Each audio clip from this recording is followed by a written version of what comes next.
고객님요, 손오공 데스. 안녕하세요. 손오공의 자유세계 손오공입니다.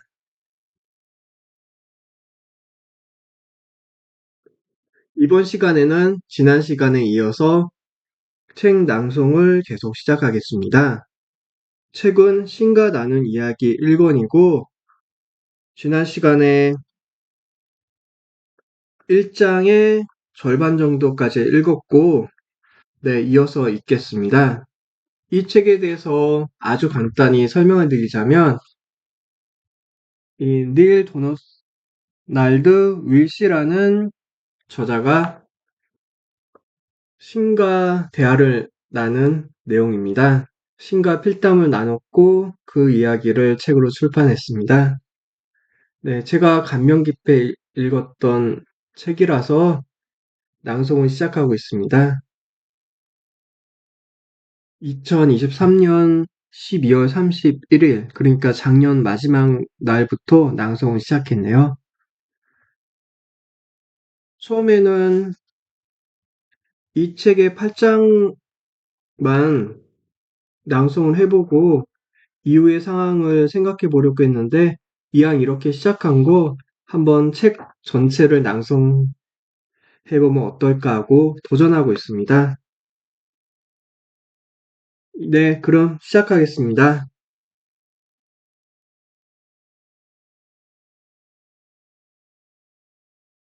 이렇게 해서 너희는 영적 진화라는 목적을 위해 집단으로 또 개인으로 너희가 체험하는 삶과 시간들을 창조하고 있다. 너는 이런 과정을 좀 덜 고통스럽게 겪을 수 있는 방법이 있느냐고 물었는데 그 대답은 그렇다이다. 하지만 그렇다고 해도 외부 체험에서 바뀌는 것은 아무것도 없을 것이다.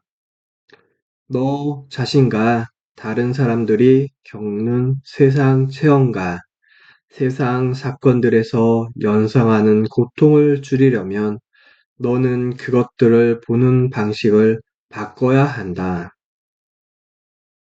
내가 외부 사건을 바꿀 수는 없다.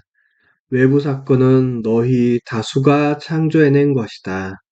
집단이 창조한 것을 개인이 바꿀 수 있을 만큼 내 의식이 충분히 성숙하지는 못했기 때문이다. 그러므로 너는 내면 체험을 바꾸어야 한다. 이것이 바로 삶을 깨닫는 길이다. 저절로. 그리고 그 자체로 고통스러운 건 아무것도 없다. 고통은 잘못된 생각의 결과다. 그것은 생각의 오류이다. 선각자들은 가장 쓰라린 고통도 사라지게 할 수 있다. 선각자들은 이런 식으로 치료한다. 고통은 너희가 어떤 것에 관해 내린 판단 때문에 생긴다. 그 판단을 제거해보라. 그러면 고통이 사라진다. 판단은 흔히 과거의 경험에 근거하고 있다. 어떤 것에 대한 너희의 관념은 그것에 관한 이전 관념에서 나온다. 이전 관념은 그보다 더 앞의 관념에서 나온 것이고, 또 그 관념은 다시 그보다 더 앞의 관념에서 나오고, 마치 벽돌을 쌓듯이 이 거울의 방 속에서 내가 맨 처음 생각이라고 부르는 것으로 거슬러 올라갈 때까지 모든 생각에는 창조하는 힘이 있으나 어떤 생각도 원래 생각보다 더 강하지는 못한다. 이따금 이 원래 생각을 원죄라 부르는 이유가 바로 여기에 있다. 원죄는 어떤 것에 관한 너희의 맨 처음 생각이 틀렸을 때이다. 그러고 나서 그 틀림은 너희가 그것을 두 번, 세 번 생각해 감에 따라 몇 번이고 합성된다. 성신이 하는 일은 너희가 자신의 잘못에서 벗어날 새로운 오성에 이를 수 있도록 너희에게 영감을 주는 것이다. 당신은 내가 굶어 죽어가는 아프리카 아이들과 미국에서 벌어지는 폭력과 불이 브라질에서 수백 명의 목숨을 빼앗아가는 지진에 대해 유감스럽게 느끼지 말아야 한다고 말씀하시는 겁니까? 신의 세계에는 해야 한다거나 하지 말아야 한다는 없다. 내가 원하는 대로 하라. 너를 반영하는 것. 너 자신의 위대한 변형으로서 너를 재표출해 주는 일을 하라. 유감스럽게 느끼고 싶으면 그렇게 하라. 그러나 심판하지도 비난하지도 마라. 왜냐하면 너희는 그런 일이 왜 일어나는지도 어떤 식으로 끝날지도 모르기 때문이다. 그리고 이 점을 명심하라. 너희가 비난하는 것이 언제고 너희를 비난할 것이며 너희가 심판하는 것이 언제고 너희를 심판하리란 것을 차라리 내 가장 고귀한 자신을 더 이상 반영하지 않는 것들을 바꾸려 노력하거나 그런 것들을 바꾸고 있는 사람들을 도와주도록 하라. 그럼에도 살아가면서 겪는 모든 것들을 축복하라.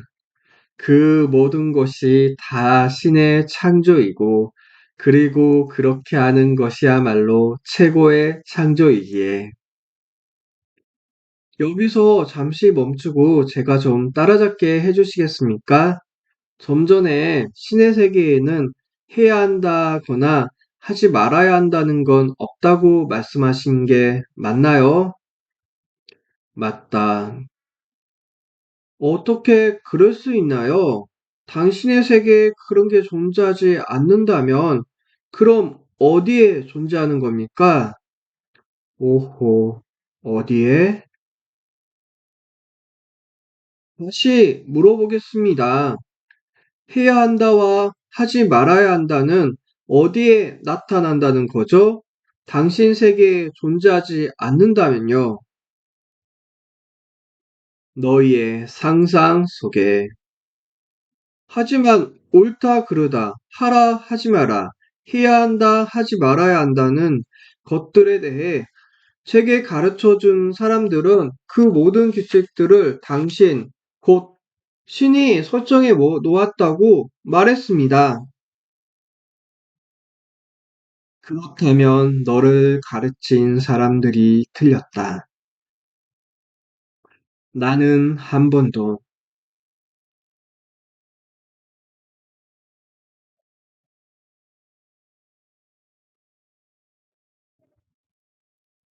옳다거나 그르다거나 하라거나 하지 말라는 걸 설정한 적이 없다. 그렇게 한다면 너희가 받은 최고의 선물, 즉, 너희가 원하는 대로 하고 그 결과를 체험해 볼 기회와 너희가 참된 자신의 모습과 닮은 꼴에 비추어 자신을 새롭게 창조할 기회와 또 자신의 가능성에 기반을 두고 더욱더 고귀한 자신을 만들어둘 공간이란 선물을 빼앗는 것이 되리라.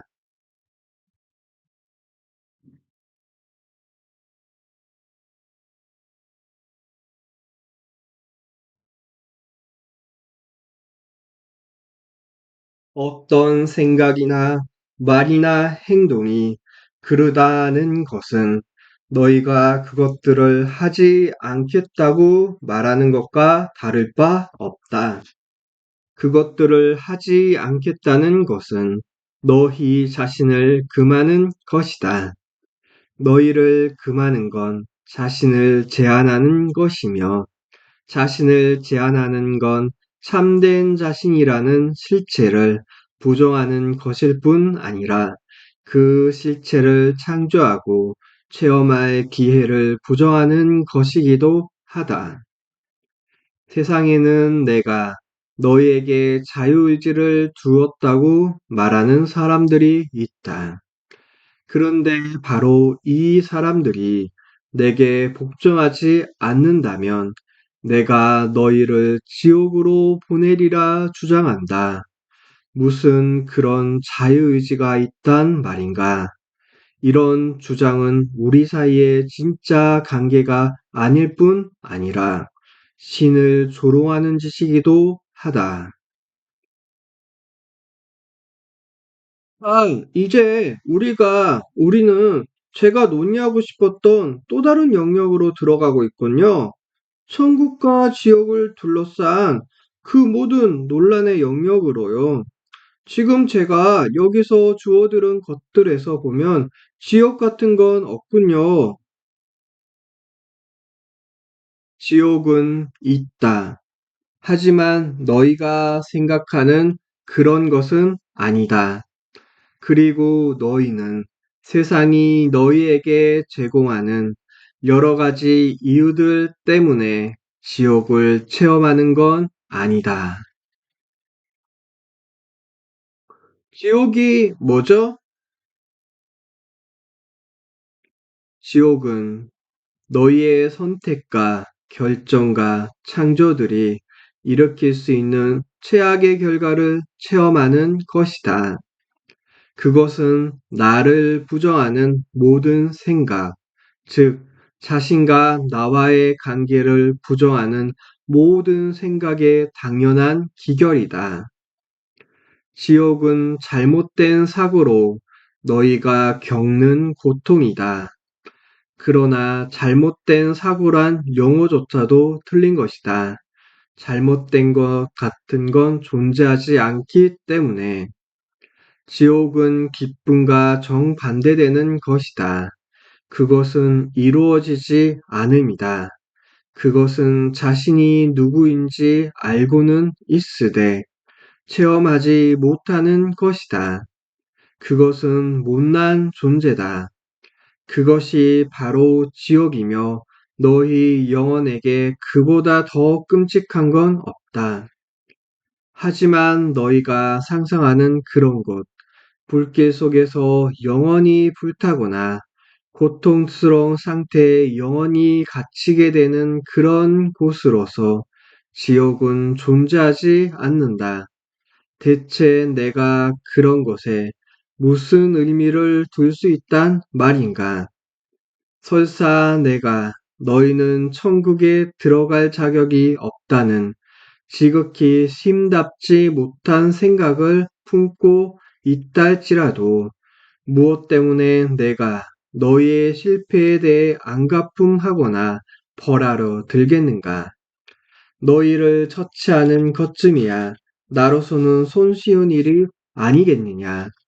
내 어떤 부분이 복수심에 불타서 굳이 너희를 말로 형언할 수 없는 종류와 말로 형언할 수 없는 수중의 고통에 영원히 처하기 요구하겠는가?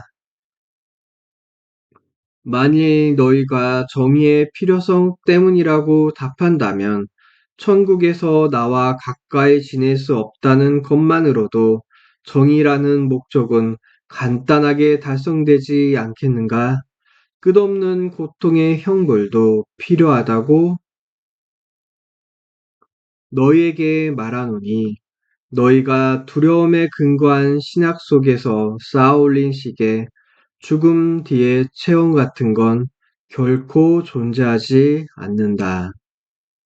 그러나 지극히 불행하고 불완전하며 전체보다 지극히 모자라고 신의 더없이 큰 기쁨과는 한참 거리가 먼 영혼의 체험이란 건 존재하니 너희 영혼에게는 이것이 바로 지옥일 것이다. 그러나 너희에게 말하노니 나는 너희를 그곳으로 보내지도 않으며 이런 체험이 너희를 찾아가게 만들지도 않는다. 그런 체험을 창조하는 것은 바로 너희 자신이다. 너희 자신을 자신에 대한 가장 고귀한 생각에서 떼어낼 때마다 또 아무리 떼어낸다 해도 그런 체험을 창조하는 것은 바로 너희 자신이다. 너희가 자신을 부정할 때마다, 너희가 참된 자신을 거부할 때마다 너희는 그런 체험을 창조한다. 그러나 이런 체험조차도 결코 영원하지는 않다. 너희가 영원히 내게서 떨어져 나가는 건 내 의도가 아니기에 사실 그런 일은 불가능하다. 왜냐하면 그런 일이 일어나려면 너희가 자신을 부정해야 할 뿐 아니라 나 역시 그렇게 해야 하기 때문이다. 나는 결코 그렇게 하지 않는다. 그리고 우리 중 어느 한쪽이 너희에 관한 진실을 간직하는 한 궁극에 가서는 그 진실이 이길 것이다. 그런데 지옥이 없다면 그건 제가 응보를 두려워하지 않고 원하는 것을 하고 싶은 대로 하고 무슨 행동이든 다 할 수 있다는 뜻인가요? 진정으로 옳은 것이 되고 옳은 것을 하고 옳은 것을 가지려 할 때 내게 필요한 것이 두려움인가? 너는 착해지려면 굳이 협박을 받아야 하느냐? 그리고 착하다는 게 무엇이냐? 누가 그것에 관해 최종 판결권을 갖는가? 지침들을 정하는 건 누구이며 규칙들을 만드는 건 누구인가? 내가 말하노니 바로 내가 너 자신의 규칙을 제정하고 바로 내가 그 지침들을 설정한다. 그리고 자신이 얼마나 잘해왔고 지금 얼마나 잘해 나가는지 판단하는 사람도 너다. 왜냐하면 너야말로 자신이 참으로 누구이고 무엇인지와 자신이 어떤 존재가 되고자 하는지를 판단해온 당사자이기 때문이다. 그리고 너야말로 자신이 얼마나 잘해 가는지 판단할 수 있는 유일한 사람이다. 너희 이에 어느 누구도 너희를 심판하지 않을 것이다. 신이 왜, 어떻게 자신의 창조물을 심판하고 나쁘다고 규정하겠는가? 만일 너희가 완벽하길 바라고 모든 걸 완벽하게 해내길 바란다면 나는 너희를 너희의 고향인 절대 완벽 상태에 그대로 남겨뒀을 것이다. 이 과정의 전체 핵심은 너희가 자신을 발견하는 것이요. 참된 자신으로서 그리고 너희가 참으로 되고자 하는 바대로 너희 자신을 창조하는 것이었다. 그러나 너희가 다른 것이 될 수 있는 선택권까지 갖지 않는다면 너희는 그렇게 될 수 없을 것이다. 따라서 나 스스로 너희 앞에 놓아준 선택권을 행사한다는 이유로 너희를 벌주어야 하는가? 너희가 두 번째 것을 선택하길 원치 않는다면 왜 나는 첫 번째가 아닌 것을 창조했는가?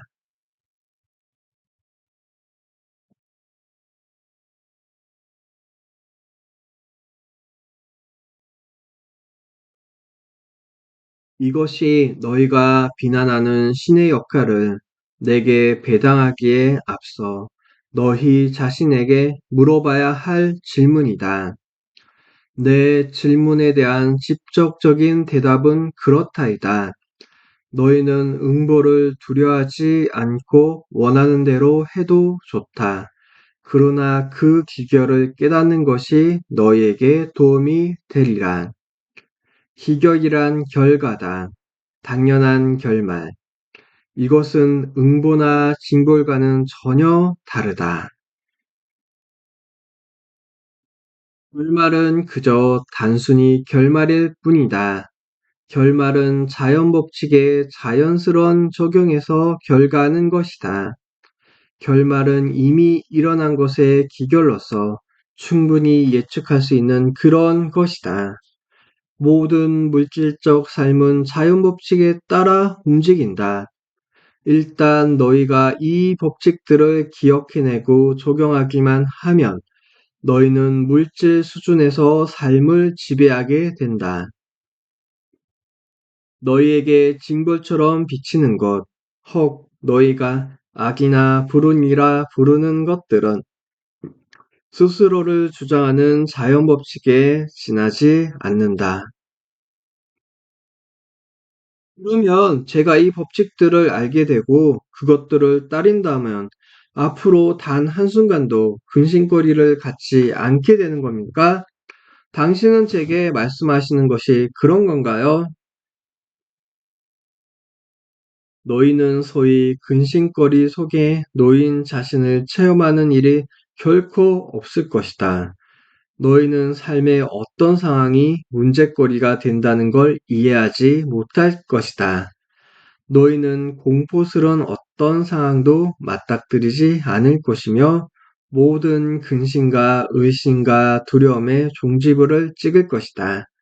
너희는 육체에서 벗어난 절대계의 영혼들로서가 아니라 육체를 가진 상대계의 영혼들로서 아담과 이브가 살았다고 너희가 상상하는 식대로 살게 될 것이다. 그럼에도 너희는 온갖 자유와 온갖 기쁨과 온갖 평온과 영혼의 온갖 지혜와 오성과 권능을 갖게 될 것이다. 너희는 완전히 실현된 존재가 될 것이다. 이것이 너희 영혼의 목표이다. 육체석에 머무는 동안 자신을 완전히 실현하는 것, 참된 모든 것의 하신이 되는 것, 바로 이것이 너의 영혼의 목적이다. 또한 이것이 너희를 위한 내 계약이다. 내가 너희를 통해 실현해야 하고, 그렇게 해서 개념을 체험으로 바꾸고, 나 자신을 체험으로 알게 되는 것, 이것이 내 이상이다. 우주의 법칙들은 내가 설정하는 법칙들이다. 그것들은 물질 세계를 완벽하게 작용케 하는 완벽한 법칙들이다. 너희는 눈송이보다 더 완벽한 것을 본 적이 있는가? 그 복잡한, 그 문양, 그 대칭성, 그것의 자기일 동일성과 다른 모든 눈송이들에 대한 독창성, 이 모든 게 하나의 신비다. 너희는 자연이 펼치는 이 외경스런 기적에 감탄한다. 그런데 내가 겨우 눈송이 하나로 이런 일을 해낼 수 있을지,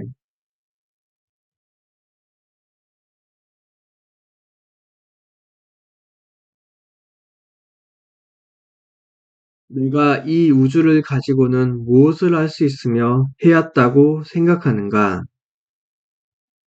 너희가 가장 큰 물체에서 가장 작은 입자에 이르기까지 우주의 대칭성, 그 도안의 완벽함을 알게 된다면 너희의 현실로는 우주의 진리를 감당하지 못할 것이다. 너희가 그 진리에 홀깃 눈길을 주는 지금에 이르러서도 너희는 아직 그것이 뜻하는 바를 상상하거나 이해할 수 없다.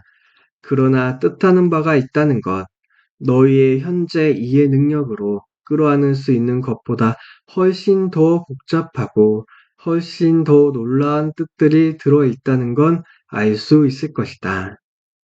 너희의 셰익스피어는 이것을 멋지게 표현했다. 호레이셔, 이 천지간에는 자네의 지혜로 상상할 수 있는 것보다 더 많은 것들이 있다네. 햄릿 제1막 5장. 그렇다면 어떻게 해야 제가 이 법칙들을 알 수 있을까요? 어떻게 해야 그것들을 배울 수 있죠? 그건 배움의 문제가 아니라 기억의 문제다. 어떻게 해야 그것들을 기억할 수 있나요?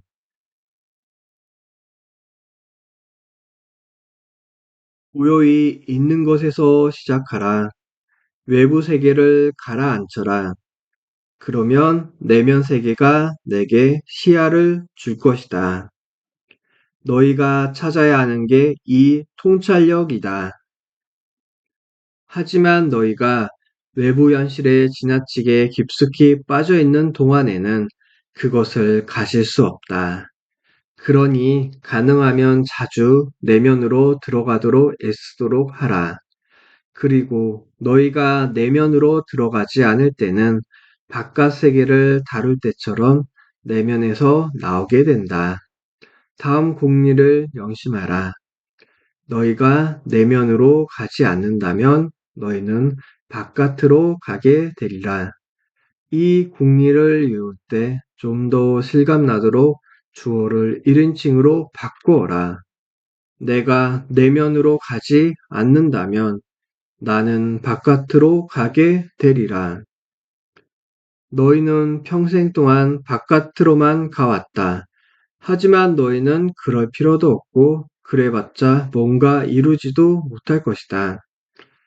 너희는 될 수 없는 건 아무것도 없다. 너희가 할 수 없는 건 아무것도 없다. 너희가 가질 수 없는 건 아무것도 없다. 그 말씀은 그림의 떡을 약속하는 것처럼 들리는군요. 너는 신이 어떤 다른 약속을 하도록 만들고 싶은가? 이보다 못한 것을 약속한다면 너희는 내 말을 믿을 것인가? 수천 년 동안 사람들은 참으로 개의한 이유로, 즉, 그 약속들이 너무나 근사해서 진짜일 리 없다는 이유로 신의 약속들을 믿지 않았다. 그리하여 너희는 이보다 못한 약속, 즉, 이보다 못한 사랑을 선택해 왔다. 신의 가장 고귀한 약속은 가장 고귀한 사랑에서 나오는 법이기에. 그러나 너희는 완벽한 사랑을 상상하지 못하며 따라서 완벽한 약속 역시 상상하지 못한다.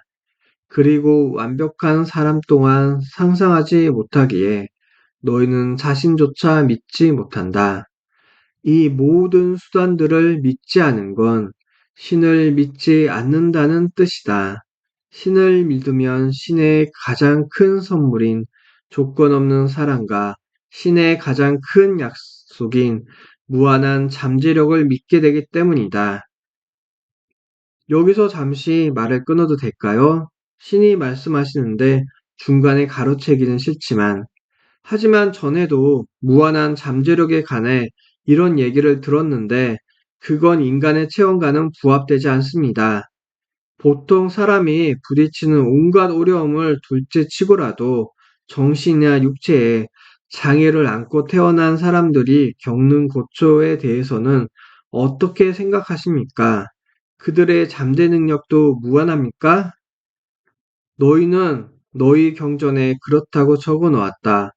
여러 가지 방식으로, 여러 곳에서. 한 가지 예를 들어주십시오. 너희의 성서 창세기 11장 6절에 너희가 써놓은 것을 찾아보라. 이렇게 나와 있군요. 야훼께서 말씀하시길 사람이 한 종족이라 말이 같아서 안 되겠구나. 이것은 사람들이 하려는 일의 시작에 지나지 않겠지. 앞으로 하려고만 하면 못할 일이 없겠구나. 그렇다. 이제 너는 그 말을 믿을 수 있겠는가? 이 내용은 정신박약자와 허약자, 신체 장애자 같이 장애를 가진 사람들에 관한 제 질문에 대답하는 게 아닌데요. 너는 그 사람들이 내 말처럼 장애를 가졌다고 생각하느냐?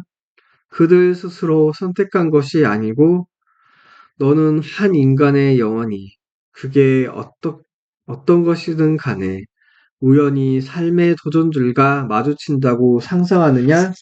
이게 내가 상상하는 것이냐? 그럼 한 영혼이 자신의 어떤 종류의 삶을 체험할지 미리 선택한다는 말씀인가요? 아니, 그렇게 한다면 마주침의 목적이 무산될 것이다. 마주침의 목적은 지금이라는 거룩한 순간에 너희 체험을 창조하는 것이고, 따라서 너희 자신을 창조하는 것이다. 그러므로 너희는 자신이 체험할 삶을 미리 선택하지 않는다. 그러나 너희는 자신의 체험을 창조하는데 함께할 사람과 장소와 사건들, 조건과 상황들과 도전과 장애들, 그리고 기회와 선택 사항들을 선택할 수는 있다.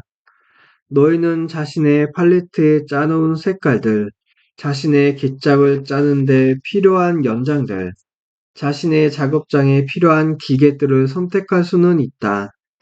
이런 것들을 써서 뭔가를 창조하는 것이 너희의 일거리이다. 이것이 인생의 일거리이자 너희가 하기로 선택한 모든 일들에서 너희의 잠재력은 무한하다. 소위 장애 있는 신체를 지닌 한 영혼은 자신의 잠재력을 완전히 실현한 것이 아니라고 억측하지 마라. 너희는 그 영혼이 무엇을 하려는지 모른다. 너희는 그것의 진행 과정을 이해하지 못하며 그것이 뜻하는 바가 무엇인지 모른다. 그러므로 모든 사람과 모든 조건을 축복하고 그것들에 감사하라. 신이 창조한 것들의 완벽성을 인정하고 그 창조물들의 믿음을 보여라. 신의 세계에서는 어떤 것도 우연히 일어나지 않으며 우연의 일치 같은 건 존재하지 않기 때문이다. 또한 마구잡이식 선택이나 너희가 운명이라 부르는 것들 역시 그 세계를 희롱할 수도 없다. 눈 한 송이가 그 도안에서 더없이 완벽하다면 너희가 산만큼 장대한 것에 대해서도 같은 말을 할 수 있다고 생각하지 않느냐? 하지만 예수조차도 병자를 치료했습니다. 만일 그들의 상태가 그토록 완벽했다면 예수는 왜 그들을 치료했을까요? 예수는 그들의 상태가 불완전하다고 생각해서 그들을 치료한 게 아니었다. 그는 그 영혼들이 자기 가정의 일부로서 치료를 요청한다고 보았기 때문에 그렇게 한 것이다. 그는 그 가정의 완벽성을 알고 있었다. 그는 그 영혼이 뜻하는 바를 인정하고 이해했다. 만일 예수가 정신의 병이든 육체의 병이든 모든 질병이 불완전을 나타낸다고 느꼈다면 그는 지구상의 모든 이들을 그냥 한꺼번에 치료하지 않았을까? 너는 예수가 이런 일을 할 수 있다는 걸 의심하느냐? 아니요. 예수는 능히 그럴 수 있으리라 믿습니다. 좋다. 그런데 내 정신은 여전히 왜 예수는 그렇게 하지 않았을까? 왜 그는 어떤 사람들은 그대로 고통받게 하고 또 어떤 사람들은 치료해 주었을까? 몹시 알고 싶어 하는군. 그렇다면 왜 신은 그것이 어떤 고통이든 항상 고통을 묵인하는가? 과거에도 줄곧 제기되어 온 이 질문의 대답은 항상 똑같다. 그 가정 속에 완벽함이 존재한다는 것. 게다가 무릇 삶이란 선택에서 비롯된다. 선택에 간섭하거나 선택을 문제 삼는 건 적절하지 않다. 선택을 비난하는 건 특히나 더 적절하지 못한다. 적절한 쪽은 그 선택을 관찰하고 그런 다음 그 영혼이 좀 더 고상한 선택을 추구하고 더 고상한 선택을 내리고자 할 때 그것을 도와줄 뭔가를 하는 것이다. 그러므로 남들의 선택을 주의 깊게 지켜보되 판단하지는 마라. 지금 이 순간의 선택이 완벽하다는 걸 그들이 깨닫게 해주라. 그러나 그들이 더 새로운 선택, 또 다른 선택, 즉, 더 고상한 선택을 하려는 때가 오면 기꺼이 그들을 도울 수 있게 옆에 서 있도록 하라. 타인들의 영혼과 깊이 교감하라. 그러면 너는 그 영혼들의 목적, 그 의도를 분명히 알 수 있을 것이다. 예수가 자신이 치료해준 사람들과 자신이 그 삶에 접속한 모든 이들과 함께 한 일이 바로 이것이었다. 예수는 자기에게 온 사람들이나 다른 사람들을 보내 치료해달라고 간청하는 사람들 모두를 치료했다. 그는 닥치는 대로 마구 치료한 게 아니었다. 그렇게 했다면 그건 우주의 성스러운 법칙을 모독하는 일이었을 것이다. 즉, 모든 영혼이 제 갈 길을 가게 하라는 법칙을. 그렇다면 그건 우리가 도와달라는 요청을 받지 않는다면 그 누구도 돕지 말아야 한다는 말씀인가요? 분명 그건 아니겠지요. 그렇지 않다면 우리는 결코 인도에 굶주리는 아이들이나 아프리카에 고통받는 민중들, 혹은 그 외에 다른 곳에 가난한 사람들이나 학대받는 사람들을 도울 수 없을 겁니다. 모든 인도적인 노력은 없어질 것이고 모든 자선이 허용되지 않을 겁니다. 우리가 명백히 옳은 일을 할 수 있으려면 어떤 개인이 절망에 빠져 우리에게 절규하거나 어떤 나라의 국민들이 도움을 간청할 때까지 기다려야 한다는 겁니까? 보다시피 그 질문은 스스로 답하고 있다. 만일 어떤 일이 명백히 옳다면 그렇게 하라. 그러나 내가 옳다와 그르다에서 극단적인 판단을 내리고 있음을 기억하라.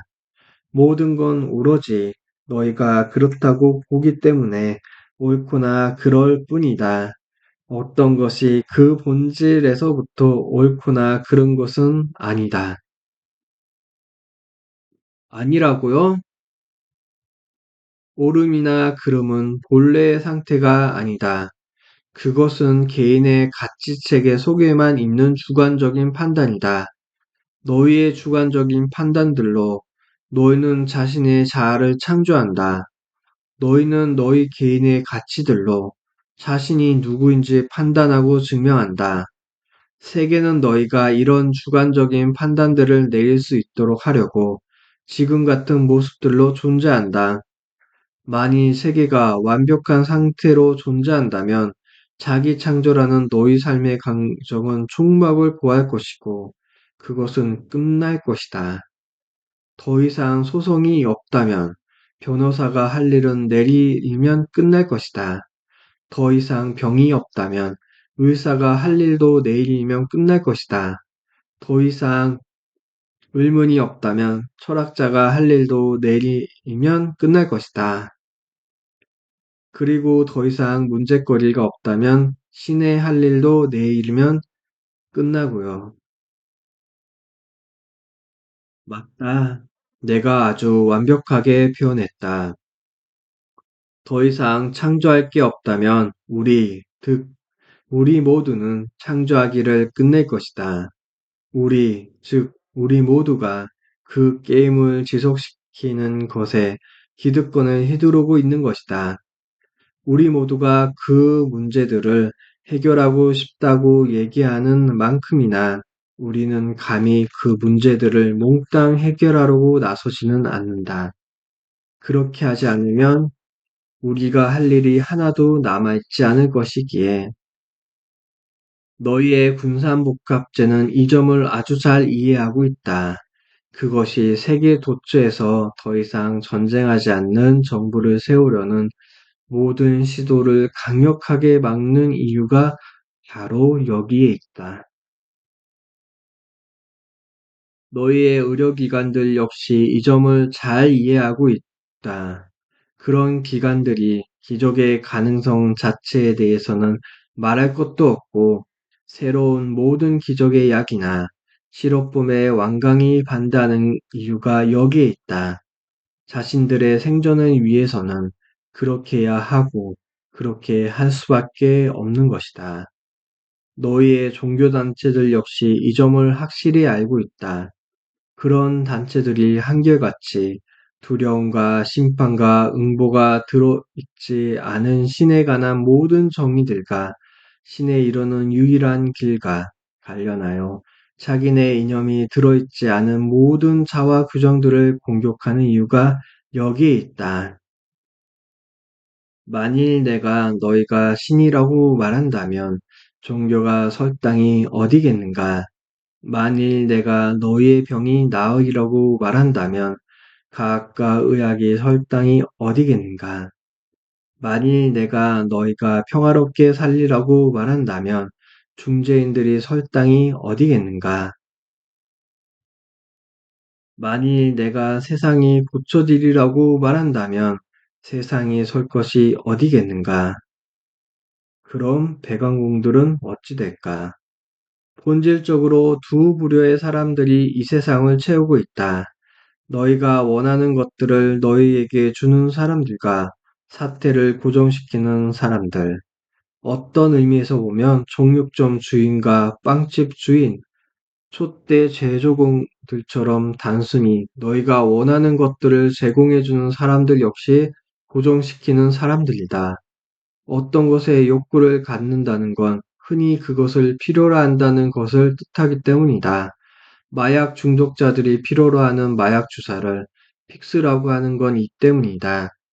그러므로 욕구가 중독이 되지 않도록 조심하라. 세상에는 항상 문제거리가 존재할 거라고 말씀하시는 건가요? 세상이 그런 식인 걸 당신이 참으로 원한다고 말씀하시는 거냐고요?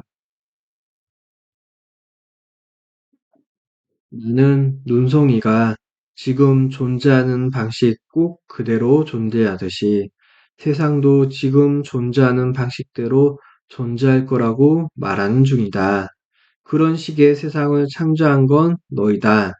너희가 지금 있는 꼭 그대로의 너희 삶을 창조했듯이 나는 너희가 원하는 걸 원한다. 너희가 진실로 굶주림의 종식을 원하는 바로 그날 더 이상 굶주림은 존재하지 않을 것이다. 나는 너희에게 그렇게 할 수 있는 모든 자원을 주었다. 너희는 그런 선택을 내릴 수 있는 모든 도구를 갖고 있다. 너희는 그것을 선택하지 않았다. 너희가 그것을 선택할 수 없었기 때문이 아니다. 인류는 내일이면 이 세상의 굶주림을 끝낼 수 있다. 그러나 너희는 그렇게 하지 않는 쪽을 선택하고 있는 것이다. 너희는 날마다 4만 명이 굶어 죽어야 할 만한 충분한 이유들이 있다고 주장한다. 충분한 이유란 없다. 그럼에도 너희가 날마다 4만 명씩 굶어 죽어가는 걸 막을 아무 방도도 없다고 말하는 그 순간에 너희는 날마다 5만 명씩을 세상에 도로 데려와 새 삶을 시작하게 한다. 그리고 너희는 이것을 사랑이라 부른다. 너희는 이것을 신의 계획이라 부른다. 따뜻한 연민은 말할 수도 없고 논리나 이성을 찾아볼 수 없는 이런 계획을 나는 너희가 선택했기 때문에 세상이 지금식대로 존재한다는 사실을 적나라한 용어들로 설명하는 중이다. 너희는 너희의 환경을 체계적으로 파괴하면서 이른바 자연재해들을 신의 잔혹한 장난이나 자연의 냉혹한 법칙들을 보여주는 증거로 들이대고 있다. 장난은 초원적은 너희이고 잔혹한 쪽은 너희의 법칙이다. 어떤 것도 다른 것보다도 자연보다 더 온화하지는 않다. 그리고 어떤 것도 다른 어떤 것도 인간보다 더 자연에게 잔혹하게 대하지 않는다. 그런데도 너희는 여기서 절대 말려들지 않으려고 옆으로 비켜선다. 모든 책임을 부정한다. 너희는 그것이 자신의 잘못이 아니라고 말하는데 그 점에서는 너희가 옳다. 그건 잘잘못의 문제가 아니다. 그것은 선택의 문제다. 너희는 내일이라도 열대우림의 파괴를 끝내는 쪽을 선택할 수 있다. 너희는 너희 행성 위를 떠도는 오존층의 고갈을 그만두는 쪽을 선택할 수 있다. 너희는 너희 지구의 정교한 생태계에 대한 쉼없는 공격을 멈추는 쪽을 선택할 수 있다. 너희는 눈송이를 다시 엉키게 하거나 혹은 적어도 그것이 가차없이 녹는 걸 중단시키려 애쓸 수 있다. 하지만 과연 너희가 그렇게 할까? 마찬가지로 너희는 내일 당장 모든 전쟁을 끝낼 수 있다. 식구도 간단하게 필요한 것. 지금까지 항상 필요했던 것은 너희 모두가 동의하는 것뿐이다. 그러나 만일 너희가 서로 죽이는 짓을 끝내는 것처럼 극히 간단한 일에도 함께 합의를 볼 수 없다면 어떻게 하늘에다 대고 종주복을 치면서 너희의 삶을 질서 잡히게 해달라고 외쳐댈 수 있단 말인가? 너희 스스로 하지 않는 어떤 것도 내가 너희를 위해 하지는 않을 것이다. 이것은 법칙이고 예언이다. 세상이 지금 상태대로 존재하는 것은 너희 때문이고 너희가 내린 선택들 때문이다. 혹은 너희가 선택하지 않았기 때문이다. 결정하지 않는 것도 결정하는 것이다. 지구가 지금 모습대로 존재하는 것도 너희 때문이고 너희가 내린 선택들 때문이다. 혹은 너희가 선택하지 않았기 때문이다. 삶의 방, 너희의 삶이 지금 방식대로인 것도 너희 때문이고, 너희가 내린 선택들 때문이다. 혹은 너희가 선택하지 않았기 때문이다. 하지만 사람들은 이렇게 말할 겁니다. 저는 그따위 트럭에 치이기를 선택하지 않았습니다. 저는 강도에게 습격당하거나 그런 미치광이에게 강간당하길 선택하지 않았습니다. 세상에는 이렇게 말할 사람들도 있기 마련입니다.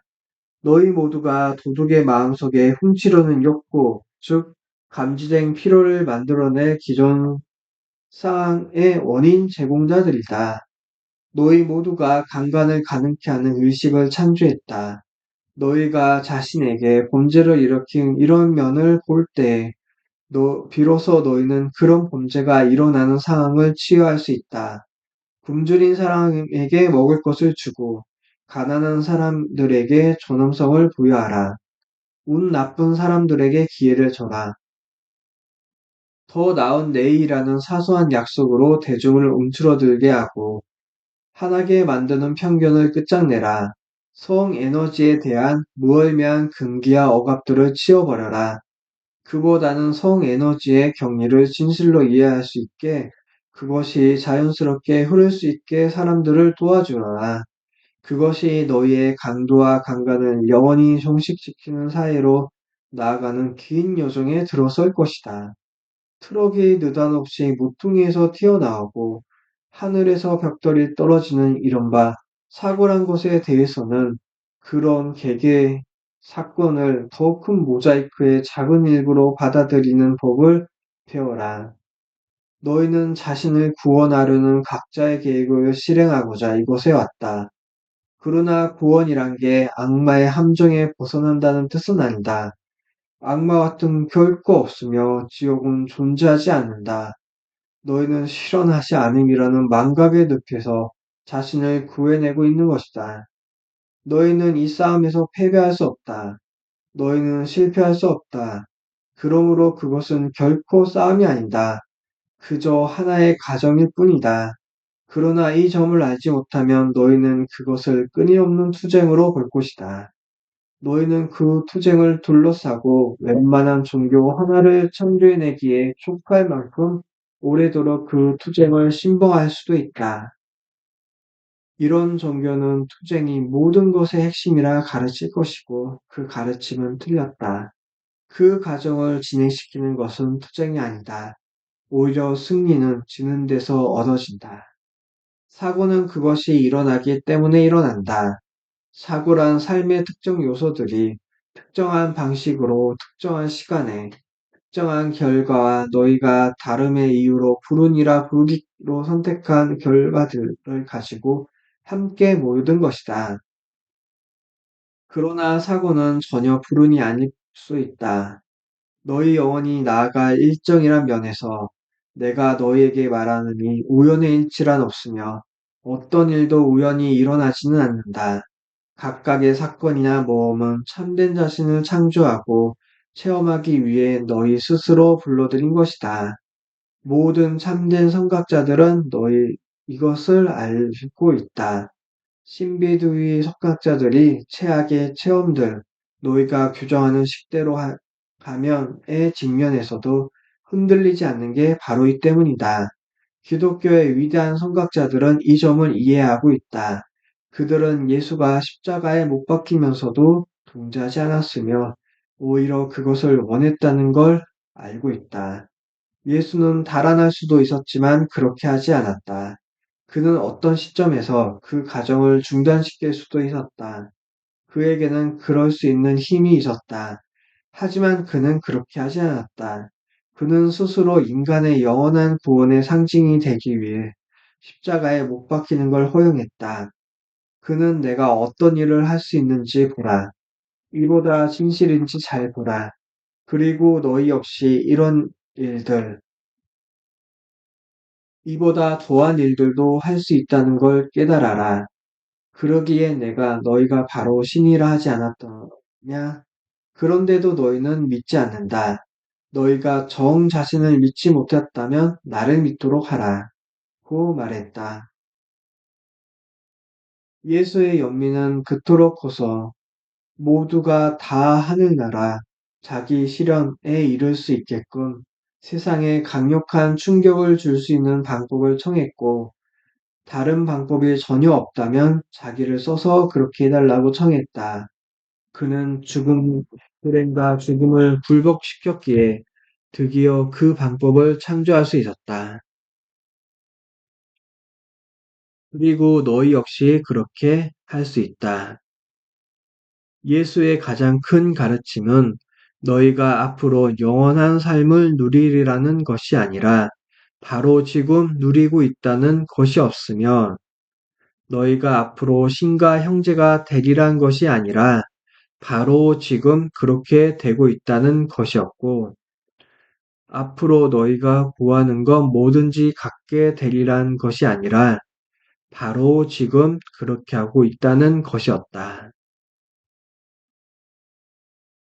이것을 아는 게 너희에게 필요한 전부이다. 왜냐하면 너희 현실의 창조자는 너희이며 삶은 너희가 그렇게 되리라고 생각하는 꼭 그대로 실현될 수 있기 때문이다. 너희가 생각하는 것이 현실이 된다. 그것이 창조의 첫 단계다. 성부는 생각이다. 너희의 생각은 모든 것을 낳아주는 부모다. 그건 우리가 명심해야 할 법칙의 하나군요.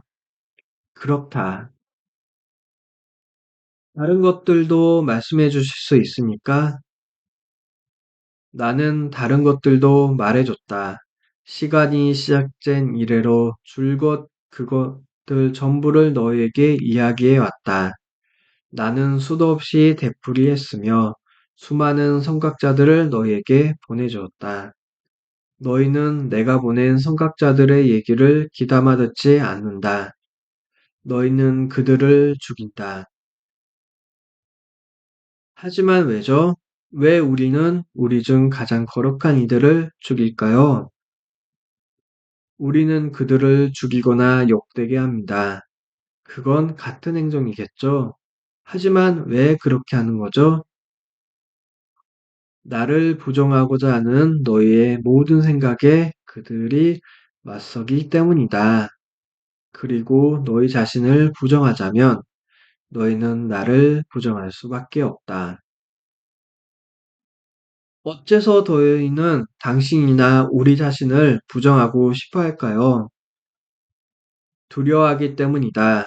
그리고 내 약속들이 너무나 훌륭해서 도저히 믿어지지 않기 때문이며 가장 위대한 진리를 받아들일 수 없기 때문이다. 그리하여 너희는 사랑과 권능과 수용보다는 두려움과 울정과 편협함을 가르치는 영성으로 자신을 축소시켜야 한다. 너희는 두려움으로 가득 차 있다. 그리고 너의 가장 큰 두려움은 내 가장 큰 약속이 인생의 가장 큰 거짓말일지도 모른다는 것이다. 그리하여 너희는 자신을 지킬 수 있는 가장 큰 한상을 창조해낸다. 즉, 너희는 너희에게 권능을 부여해주고 사랑을 보장해주는 신의 모든 약속은 악마의 거짓된 약속임에 틀림없다고 주장한다. 너희는 이렇게 중얼거린다. 신은 결코 그런 약속을 하지 않을 것이다. 오직 악마만이 두렵고 심판하고 질투하고 복수하고 벌주는 실체 중의 실제로서 신의 참 면모를 부정하게끔 너희를 유혹하려고 그렇게 할 것이다. 이런 식의 묘사가 악마, 그렇게 존재한다고 치면에 대한 규정으로 더 잘 들어맞긴 하지만 너희는 너희 창조주의 신다운 약속들 혹은 너희 자신의 신다운 속성들을 받아들이지 않는 까닭을 자신에게 납득시키고자 악마의 속성들을 신에게 덮어 씌워왔다. 바로 이런 것이 두려움의 힘이다. 저는 두려움을 떨쳐버리려 애쓰고 있습니다. 저한테 더 많은 법칙들에 대해 다시 한번 말씀해 주시겠습니까? 너희는 자신이 상상하는 건 무엇이든 될 수 있고 무엇이든 가질 수 있다는 게 첫 번째 법칙이다. 두 번째 법칙은 너희는 두려워하는 걸 끌어당긴다는 것이다. 왜 그런가요? 감정은 끌어당기는 힘이다. 너희는 크게 두려워하는 걸 체험할 것이다. 너희가 열등한 생명체로 간주하는 동물들, 동물들이 인간보다 더 완벽하고 더 일관성 있게 행동하는데도 또 너희가 자기들을 두려워하면 당장 그것을 안다. 너희가 더 한층 열등한 생명체로 간주하는 식물들도 전혀 관심이 없는 사람들보다도 자기네를 아껴주는 사람들에게 훨씬 더 잘 반응한다. 이 중 어떤 것도 우연의 일치가 아니다. 우주에는 어떤 우연의 일치도 없다. 단 하나의 위대한 설계, 경이로운 눈송이만이 존재할 뿐이다. 감정은 움직이는 에너지이다. 너희가 에너지를 움직이면 결과가 창조된다. 만일 너희가 그만큼 충분한 에너지를 움직이면 너희는 물질을 창조한다. 물질은 응축한 에너지다. 둥글게 모아졌고 함께 밀쳐진 에너지. 만일 특정한 방식으로 충분히 오랫동안 에너지를 조작한다면 너희는 물질을 얻을 수 있고 총각자들은 모두 이 법칙을 이해하고 있다. 그것이 우주의 연금술이다. 그것이 생명의 비밀이다. 생각은 순수 에너지다. 너희가 갖고 있고 일찍이 가져왔으며 앞으로 가질 모든 생각에는 상주하는 힘이 있다. 너희의 생각 에너지는 영원히 죽지 않는다. 영원히. 그것은 너희라는 존재와 머리를 벗어나 우주 속으로 영원히 퍼져나간다. 생각은 영원하다. 모든 생각은 모여든다. 즉, 모든 생각은 엄청나게 복잡한 에너지의 미로 속에서 서로 교차하면서 형언할 수 없을 만큼 아름답고 믿을 수 없을 만큼 복잡하면서도 끊임없이 변화하는 무늬를 이루면서도 다른 생각들과 만난다. 비슷한 에너지는 비슷한 에너지를 끌어당긴다. 그렇게 해서 비슷한 종류의 에너지 덩어리들을 이룬다. 쉬운 말로 하면 충분히 비슷한 덩어리들이 교차하고 서로 부딪힐 때 그들은 서로 달라붙는다. 이번에도 역시 쉬운 용어를 사용하면 그러므로 물질을 형성하려면 서로 달라붙는 믿기지 않을 만큼 엄청난 양의 비슷한 에너지가 필요하다. 물질은 이런 순수 에너지에서 형성된다. 사실 물질이 형성될 수 있는 건 이일 뿐이다. 일단 에너지가 물질로 되면 그것은 아주 오랫동안 물질로 남아있는다. 대립하는, 즉 닮지 않은 에너지의 형상으로 그 구조가 무너지지 않는 동안은 물질에 작용하는 이 닮지 않는 에너지는 물질을 이루고 있던 원래 에너지를 방출시키면서 사실 그 물질은 해제한다. 이것이 바로 너희의 원자탄 뒤에 있는 기초 이론이다.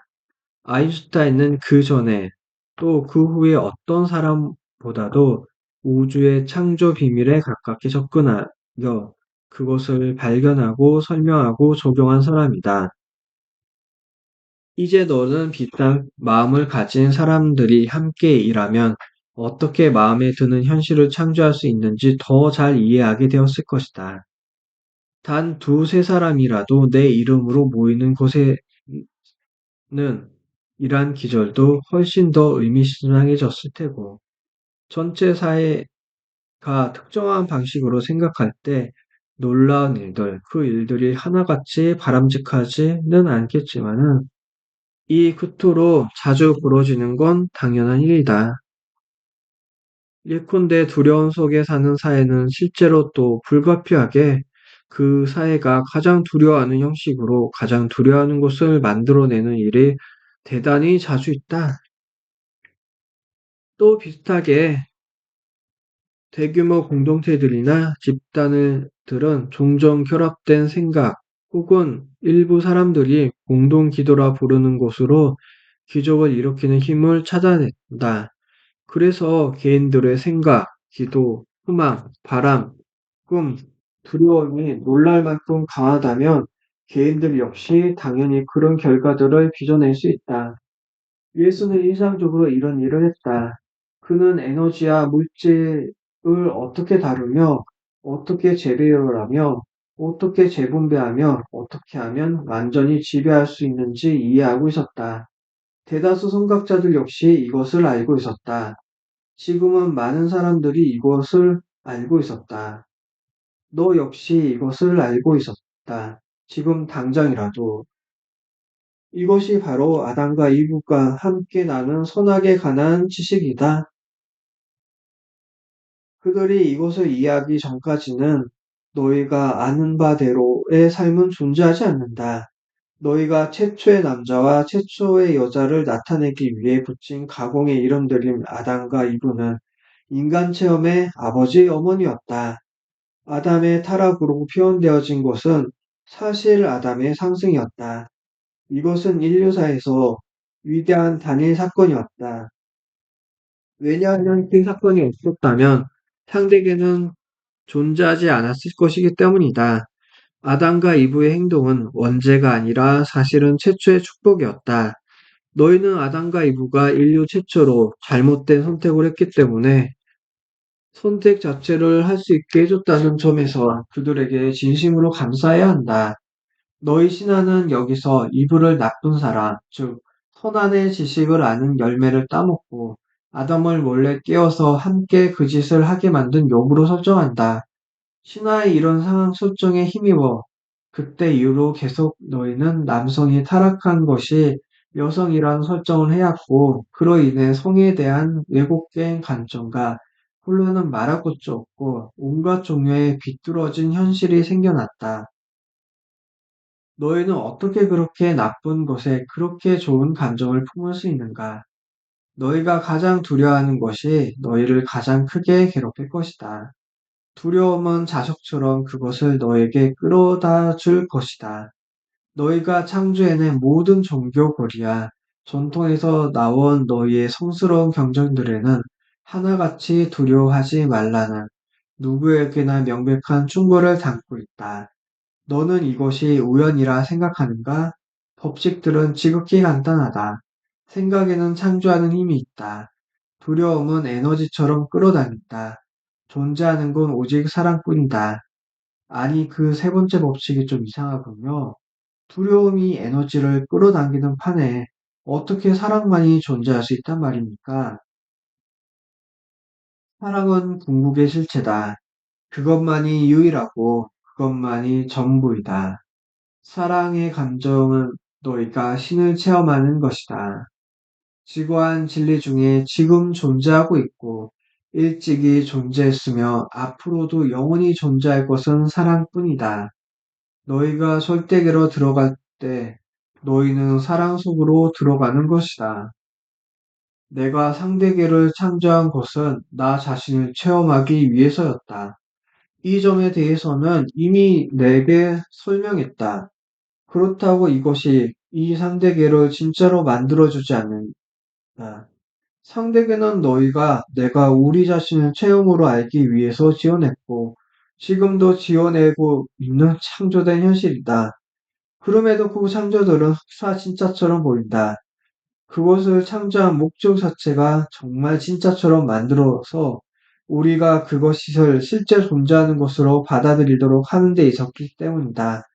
이런 식으로 신은 자신이 아닌 다른 어떤 것을 창조해왔다. 엄밀한 의미에서 볼 때 사실 이것은 불가능하다.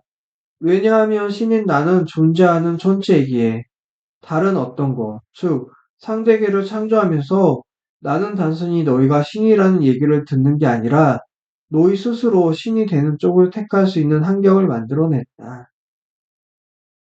이 속에서만 너희는 신성을 그냥 개념이 아닌 창조 행동으로서 체험할 수 있으며 이 속에서만 햇빛 속의 작은 촛불, 그 가장 작은 영혼 역시 자신을 빛으로서 인식할 수 있다.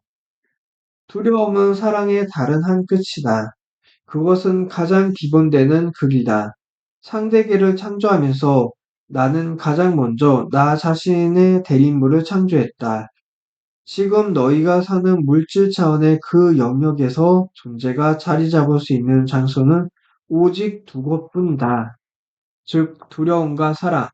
두려움에 뿌리 박은 생각들은 현실에서 한 종류의 두려움을 만들어내고, 사랑에 뿌리 박은 생각들은 또 다른 종류의 드러냄을 만들어냈다. 이 행성 위를 걸었던 선각자들은 상대계의 비밀을 발견한 사람들이어서 그것의 실제성을 인정하지 않았다. 예컨대 선각자들은 어떤 경우에도, 어떤 순간에도, 어떤 환경에서도 오직 사랑만을 선택한 사람들이다. 죽임을 당할 때조차 그들은 살인자들을 사랑했다. 박해를 받을 때조차 그들은 압제자들을 사랑했다. 너는 이것을 흉내내는 건 고사하고 이해하기조차 대단히 힘들 것이다. 그럼에도 불구하고 이것이 바로 지금껏 모든 선각자들이 해온 일이다. 그들의 철학이 무엇이고, 그들의 전통이 어떤 것이고, 그들의 종교가 무엇인지는 중요하지 않다. 중요한 것은 모든 선각자들이 지금껏 해온 일이 이것이라는 데 있다. 나는 이런 예와 교훈들을 너희에게 아주 선명하게 펼쳐 보여주었다. 제3제사 되풀이에서 보여주었다. 모든 시대에 걸쳐, 모든 것에서, 너희의 전생에 걸쳐, 모든 순간에, 우주는 온갖 장치를 다 써서 너희 앞에 이 진리를 펼쳐 놓았다. 노래와 이야기에서, 시야 춤에서, 말과 동작에서, 너희가 활동 사진이라 부르는 움직이는 영상에서, 그리고 너희가 책이라 부르는 말의 모음집에서, 그 진리는 가장 높은 산정에서 터져나왔고, 가장 낮은 골짜기에서도 그 진리의 속삭임을 들을 수 있다.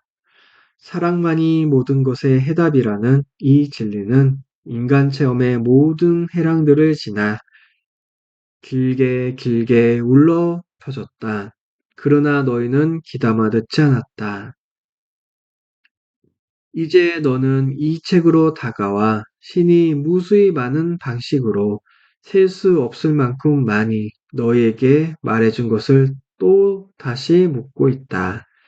그래, 나는 여기 이 책의 문맥 속에서 다시 한번 말해주겠노라. 이제는 귀담아 듣겠는가? 진실로 듣겠는가? 너는 무엇이 너를 이 자료로 데려왔다고 생각하는가?